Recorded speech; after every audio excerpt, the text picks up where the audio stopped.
My friends, do you remember the good old days after Samsung first released the Galaxy S9 and S9 Plus? Well, you friggin' should. That was only like 2 months ago. But as is the case in the world of smartphones, 2 months is essentially an eternity. It's the entire time that I've been on the run. So you know the S9 is a dinosaur. It's grandpa. It's time we moved on. And what better to move on to than the Galaxy S10? Or SX if they want to call it that, because that's what we do now. So that's right, even with the S9's launch still fresh in everyone's memory, we're already drowning under leaks and rumors surrounding the Galaxy S10. So bring your Speedos and bikinis and banana hammocks, my friends, because we're diving right into the speculation water. Though if you want to wear a monokini, totally fine. If you want to wear a one piece, totally fine. If you want to just watch the anime, also totally fine. Up to you how we're going to go down this river together. So now, considering our more PC hardware-oriented history, we'll assume most of you are just into nitty-gritty specs as we are, so let's start off with this. The glorious guts. And while nothing is set in stone yet, most of the S10 rumors and leaks making the rounds right now are pointing to the device being powered by Qualcomm's yet to be confirmed Snapdragon 855 or 855 Fusion SoC. To say that information about the 855 is a little sketchy would be a huge understatement. We have no idea how many cores it'll have or what clock speeds it'll be able to hit, but what we do know is that there's a high likelihood that it'll be built on TSMC's 7nm process node. What we also know is what that Fusion part we mentioned earlier is all about. The 855 Fusion platform, according to an official source, looks set to be, well, fusion of the 855 itself and the X50 5G modem. That's right, in case it wasn't clear enough before, the mobile market is preparing for 5G in full force. Because Samsung's flagships usually also offer certain regions an Exynos equivalent chip, the rumored Exynos 9820 might have that covered. It'll likely sport similar specs to the 8550, 855 is what I'm trying to say, and will also most definitely include a 5G solution of its own. What could make it different, however, is that it might be Samsung's first processor that ships with the company's own graphics solution instead of one from ARM. In either case, the jump to the 7nm process will undoubtedly be met with many benefits, including performance uplifts, lower power draw, and lower temperatures, so there's a fair bit to get excited about here. But next up is Ramstein. And if you think Samsung's fancy next-gen smartphone won't be equipped with fancy next-gen LPDDR5 memory, you'd probably be wrong. Samsung said back in December of last year that they're accelerating their plans for much faster introductions of next-generation DRAM chips and systems, including DDR5, HBM3, LPDDR5, and GDDR6 for use in enterprise servers, mobile devices, and others. This will probably put them right on track to stuff the Galaxy S10 with some of that speedy, more efficient RAM goodness. While there's no talk of just how much RAM the S10 and S10 Plus will be packing, we're expecting it to be 6 and 8 gigabytes respectively. And while it was a little disappointing that the Galaxy S9 didn't really improve battery capacity compared to the S8, it's also fairly understandable. There's extremely limited space inside of a modern smartphone, and since batteries are stuck with lithium-ion technology for the time being, there's not a whole lot that can be done to increase battery capacity without taking up more space, but according to WCCF Tech, who is everybody's favorite rumor mill is the word that I was trying to say, the S10 might be able to account for a larger battery thanks to improved semiconductor packaging technology. That's about all we know about what'll likely be powering Samsung's next flagship. What about the rest?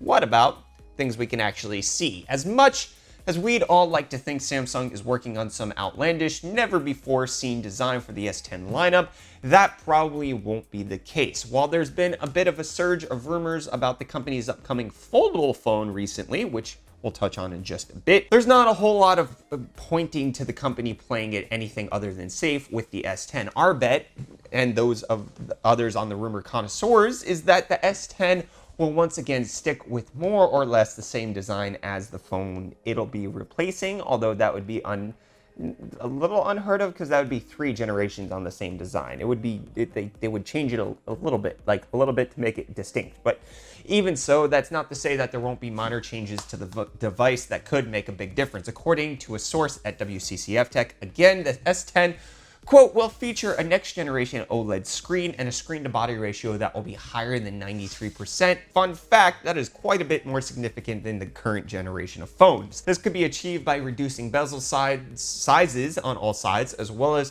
with the introduction of, you guessed it, a notch. There's always the possibility that Samsung is planning on a completely bezel-less design for the S10 by somehow tucking all of the usual components under the screen somehow, but that seems a little unlikely. As for screen resolution, we're expecting the same 1440 by 2960 as seen on the S9 or something similar. Higher resolutions aren't all that important in small devices, so we wouldn't blame Samsung for sticking with the 1440p design, and then also battery capacity concerns, all that kind of stuff. But new features. Smartphones are nothing without killer features, something to help them feel fresh, new and hip, as I'm sure no kids would actually say. The S9 had its impressive dual aperture tech to differentiate it from the rest of the crowd, so what could the S10 bring to the table? Well, since it's still the very early days, we don't know, but according to a report from South Korean publication The Bell, along with its 5G capabilities, the S10 will be equipped with an in-display fingerprint reader, possibly, who knows, as well as a 3D camera module produced in partnership with Qualcomm,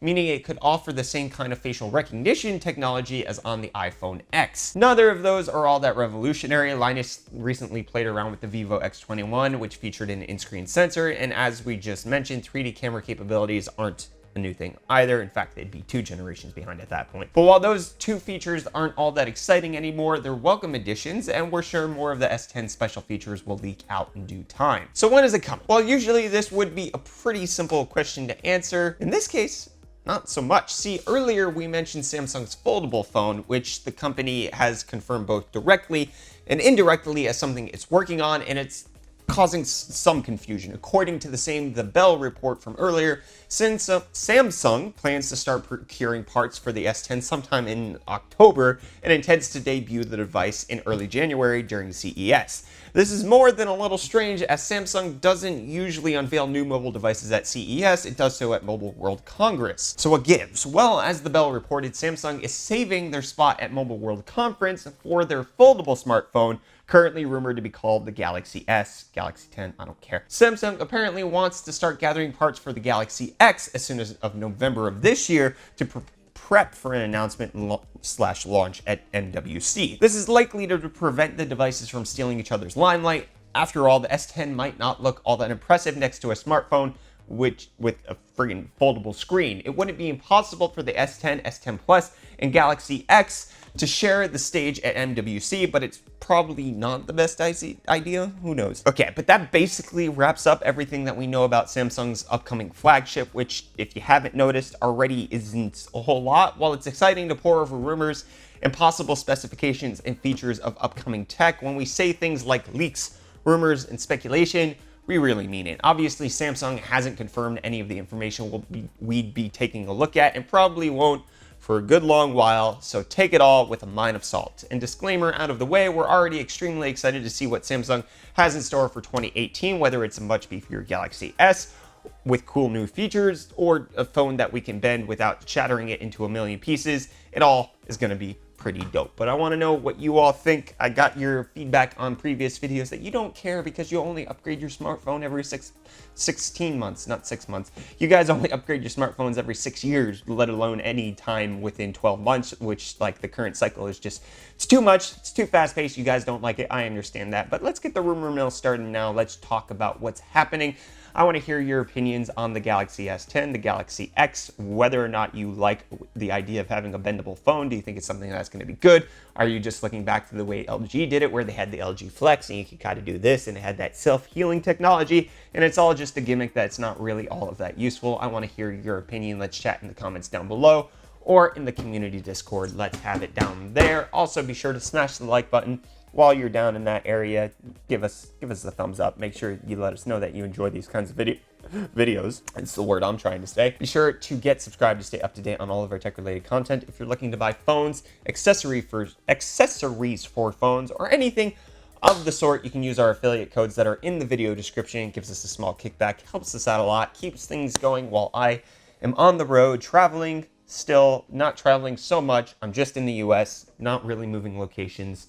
Same house for the next 10 days or so, hopefully, somewhere in there. That's the general idea. Thank you guys so much for your support. Thank you guys so much for watching. I am Brett with the UFD Tech channel. I appreciate every single one of you, and I will see you all in the next video. Cheers.